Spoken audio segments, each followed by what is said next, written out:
The Great Gatsby by F. Scott Fitzgerald. Chapter 9.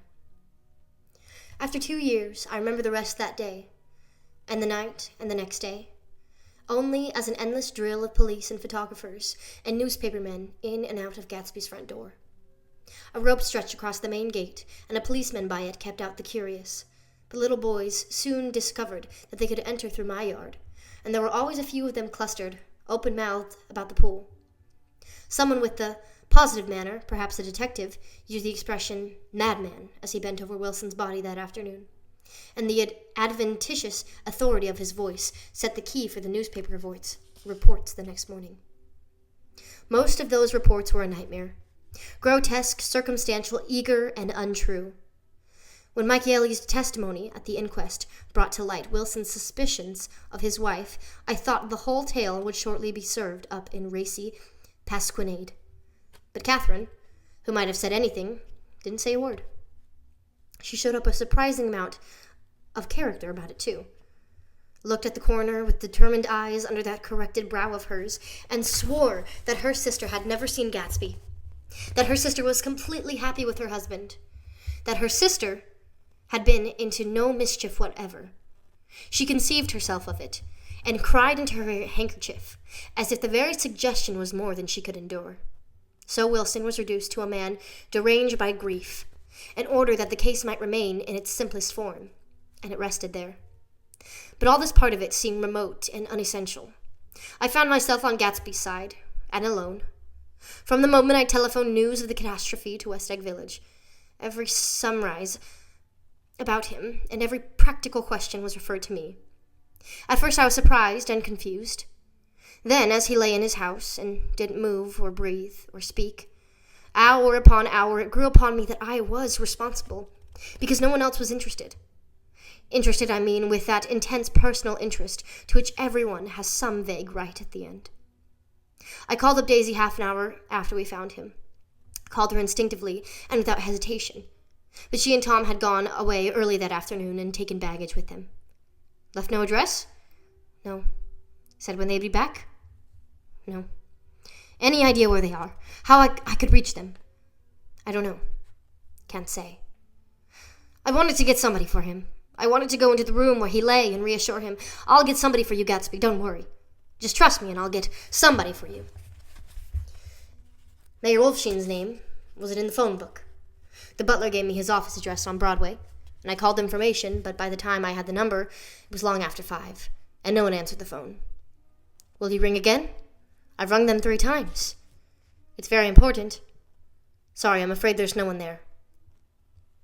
I went back to the drawing room, and thought for an instant they were chance visitors, all these official people who suddenly filled it. But as they drew back the sheet and looked at Gatsby with unmoved eyes, his protest continued in my brain. Look here, old sport. You've got to get somebody for me. You've got to try hard. I can't go through this alone. Someone started to ask me questions, but I broke away, and going upstairs looked hastily through the unlocked parts of his desk. He never told me definitely that his parents were dead, but there was nothing, only the picture of Dan Cody, a token of forgotten violence staring down from the next wall. The next morning, I sent the butler to New York with a letter of Wolfshine, which asked for information and urged him to come out on the next train. That request seemed superfluous when I wrote it. I was sure he'd start when he saw the newspapers, just as I was sure he'd be there for a wire from Daisy before noon. But neither a wire nor Mr. Wolfshine arrived. No one arrived except more police and photographers and newspapermen. When the butler brought back Wolfshine's answer, I began to have a feeling of defiance, of scornful solidarity between Gatsby and me, against them all. Dear Mr. Carraway, this has been one of the most terrible shocks of my life to me, and I can hardly believe that it is true at all. Such a mad act as that man did should make us all think. I cannot come down, as I am tied up in some very important business and cannot be mixed up in this thing now. If there is anything I can do later, let me know in a letter by Edgar. I hardly know where I am when I hear about things like this, and I'm completely knocked down and out. Yours truly, Mayor Wolfshine. And then hastily, addenda beneath, let me know about the funeral, etc. Do not know his family at all. When the phone rang that afternoon and long distance said Chicago was calling, I thought this would be Daisy at last. But the connection came through as a man's voice, very thin and far away. "This is Slagle speaking." "Yes, the name is unfamiliar." "Hell of a note, isn't it? Get my wire?" "There haven't been any wires. Young Park's in trouble," he said rapidly. "They picked him up when he handed the bonds over the counter. They got a circular from New York giving him the numbers just 5 minutes before. What'd you know about that, hey? You can never tell in these hick towns." "Hello?" I interrupted breathlessly. "Look here. This isn't Mr. Gatsby. Mr. Gatsby's dead." There was a long silence on the other end of the wire, followed by an exclamation. Then a quick squawk as the connection was broken. I think it was on the third day that a telegram signed Henry C. Gatz arrived from a town in Minnesota. It said only that the sender was leaving immediately and to postpone the funeral until it came. It was Gatsby's father, a solemn old man, very helpless and dismayed, bundled up in a long, cheap ulster against the warm September day. His eyes leaked continuously with excitement, and when I took the bag and umbrella from his hands, he began to pull so incessantly at his sparse gray beard that I had difficulty in getting off his coat. He was on the point of collapse, so I took him into the music room and made him sit down while I sent for something to eat. But he wouldn't eat, and the glass of milk spilled from his trembling hand. "I saw it in the Chicago newspaper," he said. "It was all in the Chicago newspaper. I started right away. I didn't know how to reach you." His eyes, seeing nothing, moved ceaselessly about the room. "It was a madman," he said. "He must have been mad." "Wouldn't you like some coffee?" I urged him. "I don't want anything. I'm all right now, Mr. Carraway." "Well, I'm all right now. Where have they got Jimmy?" I took him into the drawing room where his son lay and left him there. Some little boys had come up on the steps and were looking into the hall. When I told him who had arrived, they went reluctantly away. After a little while, Mr. Gatz opened the door and came out, his mouth ajar, his face flushed slightly, his eyes leaking isolated, unpunctual tears. He had reached an age where death no longer has the quality of ghastly surprise, and when he looked around him, for the first time, and saw the height and splendor of the hall, the great rooms opening from into the other rooms, his grief began to be mixed with an odd pride. I helped him to a bedroom upstairs. While he took off his coat and vest, I told him all the arrangements that had been deferred until he came. "I didn't know what you'd want, Mr. Gatsby. Gatz is my name. Mr. Gatz. I thought you might want to take the body west." He shook his head. "Jimmy always liked it better down east. He rose up to his position in the east. Were you a friend of my boy's, Mr.?" "We were close friends. He had a big future before him, you know. He was only a young man, but he had a lot of brain power here." He touched his head impressively, and I nodded. "If he'd have lived, he'd have been a great man. A man like James J. Hill. He'd have helped build up the country." "That's true," I said, uncomfortably. He fumbled at the embroidered coverlet, trying to take it from the bed, and lay down stiffly. Was instantly asleep. That night, an obviously frightened person called up and demanded to know who I was before he would give me his name. "This is Mr. Carraway," I said. "Oh!" He sounded relieved. "This is Kilpspringer." I was relieved, too, for that seemed to promise another friend of Gatsby's grave. I didn't want it to be in the papers and draw a sightseeing crowd, so I'd been calling up a few people myself. They were hard to find. "The funeral's tomorrow," I said. 3:00 here at the house. I wish you'd tell anybody who'd be interested." "Oh, I will," he broke out hastily. "Of course, I'm not likely to see anybody, but if I do." His tone made me suspicious. "Of course, you'll be there yourself." "Well, I'll certainly try. What I called up about is—" "Wait a minute," I interrupted. "How about saying you'll come?" "Well, the truth of the matter is that I'm staying with some people up here in Greenwich, and they rather expect me to be with them tomorrow. In fact, there's a sort of picnic or something. Of course, I'll do my very best to get away." I ejaculated with an unrestrained "huh?" and he must have heard me, for he went on nervously. "What I called up about was a pair of shoes I left there. I wonder if it'd be too much trouble to have the butler send them on. You see, they're my tennis shoes. I'm sort of helpless without them. My address is care of B.F. I didn't hear the rest of the name because I hung up on the receiver. After that, I felt a certain shame for Gatsby. One gentle man to whom I telephoned implied that he had got what he deserved. However, that was my fault, for he was one of those who used to sneer most bitterly at Gatsby on the courage of Gatsby's liquor, and I should have known better than to call him. The morning of the funeral, I went up to New York to see Mayor Wolfsheim. I couldn't seem to reach him any other way. The door that I pushed open, on advice of an elevator boy, was marked, "The Swastika Holding Company." And at first there didn't seem to be anyone inside. But when I shouted hello several times in vain, with an argument broke out behind a partition, and presently a lovely Jewess appeared at an interior door and scrutinized me with black, hostile eyes. "Nobody's in," she said. "Mr. Wolfsheim's gone to Chicago." The first part of this was obviously untrue, for someone had begun to whistle, the rosary, tunelessly inside. "Please say that Mr. Carraway wants to see him." "I can't get him back from Chicago, can I?" At this moment a voice, unmistakably Wolfsheim's, called, "Stella!" from the other side of the door. "Leave your name on the desk," she said quickly. "I'll give it to him when he gets back." "But I know he's there." She took a step toward me and began to slide her hands indignantly up and down her hips. "You young men think you can force your way in here any time," she scolded. "We're getting sick and tired of it. When I say he's in Chicago, he's in Chicago." I mentioned Gatsby. "Oh!" She looked at me over again. What was your name?" She vanished. In a moment, Mayor Wolfsheim stood suddenly in the doorway, holding out both hands. He drew me into his office, remarking in a reverent voice that it was a sad time for all of us, and offered me a cigar.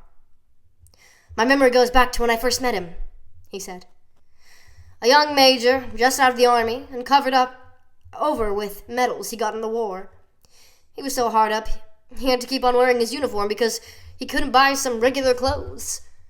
First time I saw him was when he come into Weinbrenner's pool room at 43rd Street and asked for a job. He hadn't eat anything for a couple days. 'Come on, have some lunch with me,' I said. He ate more than $4 worth of food in half an hour." "Did you start him in business?" I inquired. "Start him? I made him." "Oh." "I raised him up out of nothing, right out of the gutter. I saw right away he was a fine-appearing, gentlemanly young man, and when he told me that he was in Oxford, I knew I could use him good. I got him to join up in the American Legion, and he used to stand high there. Right off he did some work for a client of mine up in Albany. We were so thick like that in everything." He held up 2 bulbous fingers. "Always together." I wondered if this partnership had included the World Series transaction in 1919. "Now he's dead," I said after a moment. "You were his closest friend, so I know you'll want to come to his funeral this afternoon." "I'd like to come." "Well, come then." The hair in his nostrils quivered slightly as he shook his head, and his eyes filled with tears. "I can't do it. I can't get mixed up in it," he said. "There's nothing to get mixed up in. It's all over now. When a man gets killed, I never like to get mixed up in it. In any way, I keep out. When I was a young man, it was different. If a friend of mine died, no matter how, I stuck with them to the end. You may think that's sentimental, but I mean it. To the bitter end." I saw that for some reason of his own, he was determined not to come. So I stood up. "Are you a college man?" he inquired suddenly.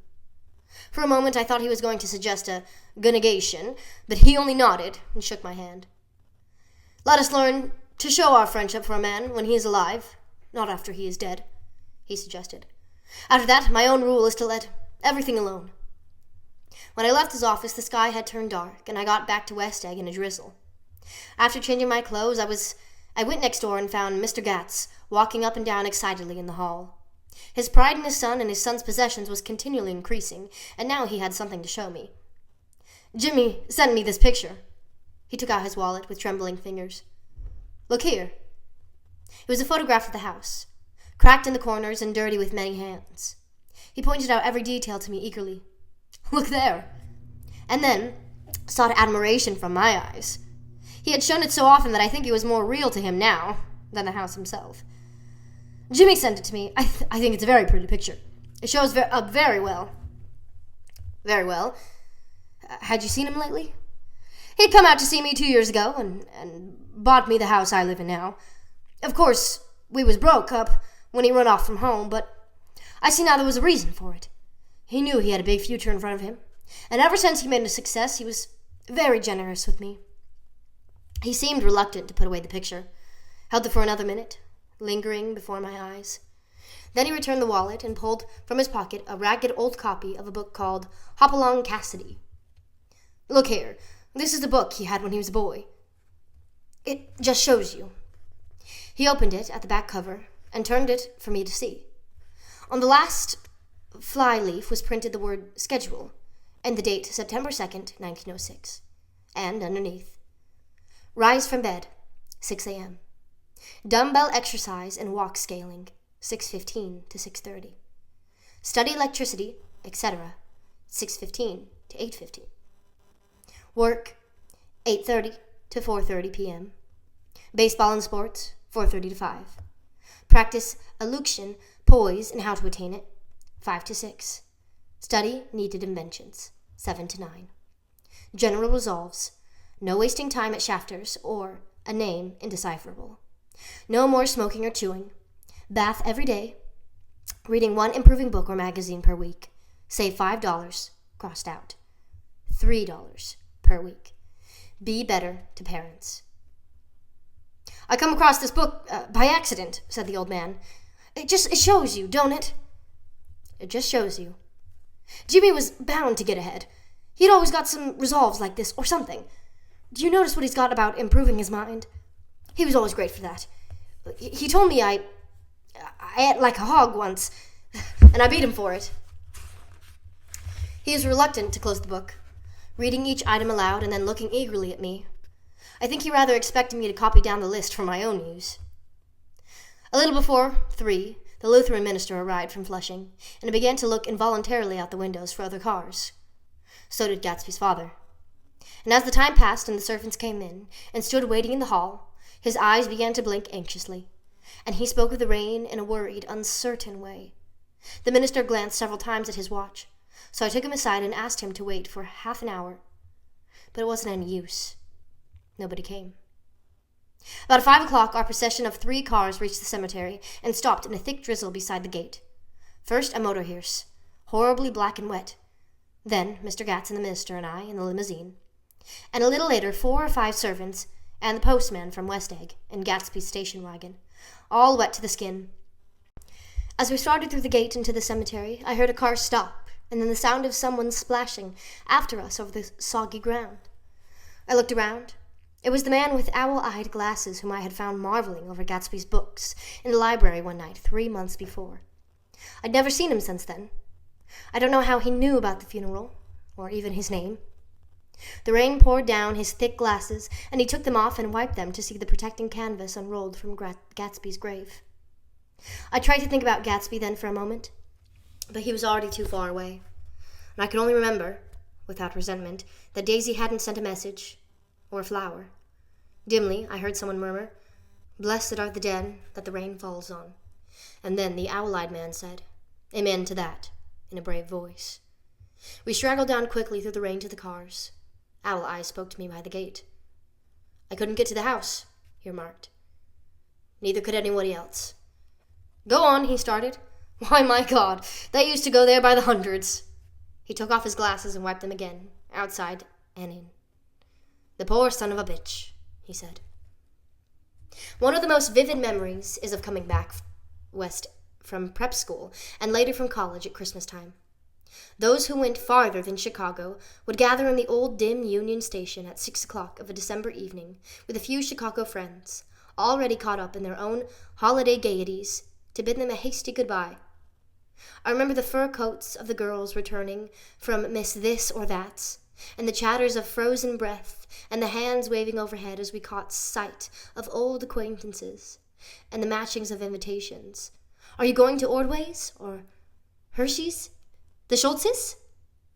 And the long green tickets clasped tight in our gloved hands. And last, the murky yellow cars of the Chicago, Milwaukee, and St. Paul Railroad, looking cheerful as Christmas itself on the tracks beside the gate. When we pulled out into the winter night, and the real snow, our snow, began to stretch out beside us and twinkle against the windows, and the dim lights of the small Wisconsin stations moved by. A sharp, wild breeze came suddenly into the air. We drew in deep breaths of it as we walked back from dinner through the cold vestibules, unutterably aware of our identity with this country for one strange hour before we melted indistinguishably into it again. That's my Middle West. Not the wheat or the prairies or the lost Swede towns, but the thrilling returning trains of my youth, and the street lamps and sleigh bells in the frosty dark and the shadows of holly wreaths thrown by lighted windows on the snow. I am part of that, a little solemn with the feel of those long winters, a little complacent from growing up in the Caraway house, in a city where dwellings are still called, through decades, by a family's name. I see now that this has been a story of the West, after all. Tom and Gatsby, Daisy and Jordan and I, were all Westerners, and perhaps we possessed some deficiency in common which made us subtly unadaptable to Eastern life. Even when the East excited me most, even when I was most keenly aware of its superiority to the bored, sprawling, swollen towns beyond the Ohio, with their interminable inquisitions which spared only the children and the very old, even then it had always for me a quality of distortion. West Egg, especially, still figures in my more fantastic dreams. I see it as a night scene by El Greco, 100 houses, at once conventional and grotesque, crouching under a sullen, overhanging sky and a lustrous moon. In the foreground, 4 solemn men in dress suits are walking along the sidewalk, with a stretcher on which lies a drunken woman in a white evening dress. Her hand, which dangles over the side, sparkles cold with jewels. Gravely, the men turn in at a house. The wrong house. But no one knows the woman's name, and no one cares.